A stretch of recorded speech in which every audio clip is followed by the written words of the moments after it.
وذكرنا أخونا الشيخ الدكتور بتلك الأيام التي مضت وخلت، ذكرنا بتلك الحبيبة وتلك البلاد العظيمة التي أثرت للإسلام وأهل الإسلام خيرا عظيما لا يعلمه إلا الله سبحانه وتعالى، ولا يقدر قدره إلا المولى جل وعلا. آثاره على الأرض باقية، آثار ذلك الخير.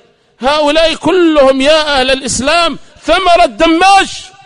ماذا أخرج الأزهر للناس؟ أخرج أشاعرة، أخرج مبتدعة، إلا النزر اليسير ممن هم على السنة. وماذا أخرجت جامعة الإيمان للمسلمين؟ ماذا أثرت؟ أخرجت ثوريين انقلابيين مقلقلي أمن البلاد مزعجي للعباد. ماذا أخرجوا للناس؟ أي ثرة؟ ماذا أخرج دار المصطفى للناس؟ دار الصوفية ماذا أخرج للناس؟ أخرج البدع وأخرج الشركيات وغير ذلك من الخرافات. كم تعدد؟ ماذا أخرجت الجمعيات؟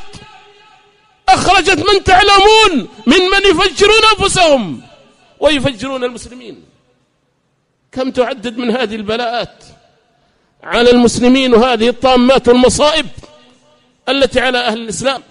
ما جنى أهل الإسلام من هؤلاء إلا القتاد، ما جنوا منهم إلا الشوك، ولا زالوا يجنون ويجنون، وليس لهم مخرج إلا بهذه الدعوة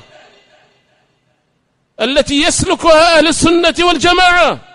فلا سعادة لكم ولا هدوء بال ولا راحة ولا مخرج إلا بهذه الدعوة الطيبة وبهذه الدعوة المباركة التي تسير سيرا حسنا.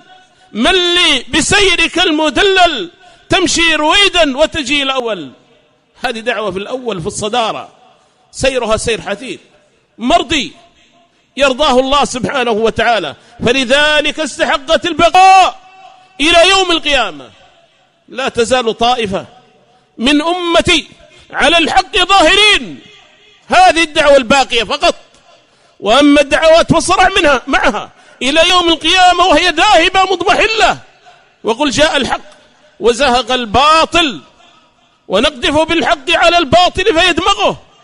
هذه الدعوة التي ستبقى بإذن الله جل وعلا، وهذه الدعوة التي سيجني المسلمون ثمارها وسيجني خيرها وسيجدون أمر ذلك، سيجدون ثمرة ذلك يوم القيامة. ومن قصر في اتباعها